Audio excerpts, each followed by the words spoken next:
जननीं शारदां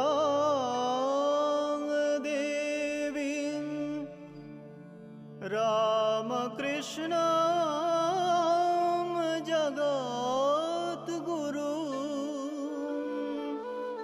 पादपद्मे तयो श्रित्वा प्रणमामि मुहुर्मुहुः।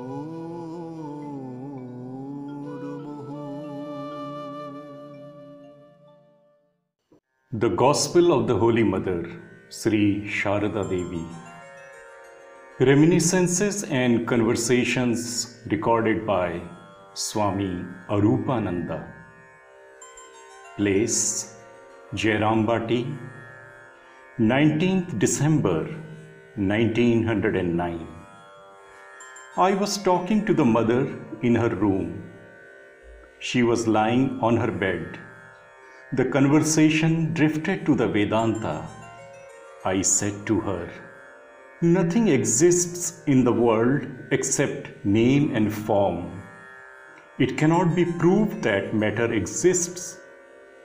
Therefore, the conclusion is that God and such other things do not exist." My idea was that such things as Sri Ramakrishna and the Holy Mother were also illusory. She at once understood my thought and said, "Narendra," she was referring to Swami Vivekananda, "once said to me, Mother, the knowledge that disregards the lotus feet of the Guru is nothing but ignorance. What is the validity of the knowledge if it proves that the Guru is not? Give up this dry discussion, this hodgepodge of philosophy. Who has been able to know God by reasoning? Even Shiva and sages like Shuka and Vyasa are like big ants at the most." Let's pause for a while to understand in what context the Holy Mother had made that last statement. The reference is to an illustration given by Sri Ramakrishna. He said, "Men often think they have understood Brahman fully. Once an ant went to a hill of sugar. One grain filled its stomach. Taking another grain in its mouth, it started homeward. On its way, it thought, 'Next time, I shall carry home the whole hill.' That is the way shallow minds think. They don't know that Brahman is beyond one's words and thought. However great a man may be, how much can he know about Brahman? Shukdev and sages like him may have been big ants, but even they could carry at the utmost 8 or 10 grains of sugar." Reference, The Gospel of Sri Ramakrishna, Volume 1, page 102. Let's continue. Arupananda: "I want to know. I understand a little too. How can one stop reasoning?" Mother: "Reasoning does not stop as long as one has not attained to perfect knowledge." I asked her about japa and other spiritual practices.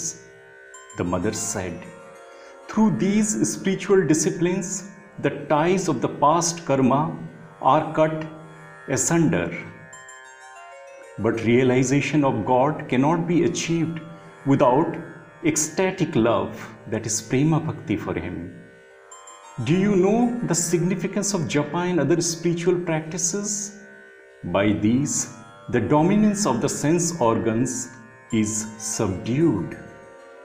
Referring to Lalit Chatterjee, who had been dangerously ill, the mother said, "Lalit used to give me great financial help. He would take me out in his carriage. He gives much for the divine service in the shrines at Dakshineshwar and Kamarpukur. My Lalit has a heart worth ₹1,000,000. There are many who are miserly in spite of their wealth. The rich should serve God and his devotees with money, and the poor worship God by repeating his name. Referring to ecstatic love, the mother said, "Did the cowherd boys of Vrindavan get Sri Krishna as their own through japa or meditation? No, they realized him through ecstatic love. They used to say to him, as to an intimate friend, 'Come here, O Krishna, eat this, take this.'" Arupananda. How can one yearn for God without seeing the manifestation of his love? Mother. Yes, it is possible. There lies the grace of God.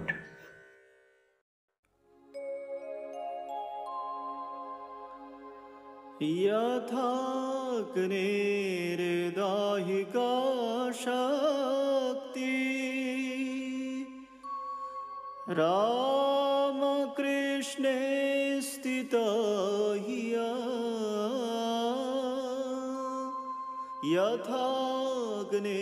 यथाग्नेर्दाहिका शक्ति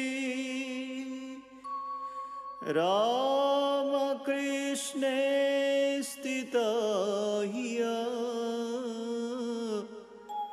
सर्वविद्या स्वरूपां तां शारदां प्रणमाम्यहम् शारदां प्रणमाम्यहम् शारदां प्रणमाम्यहम्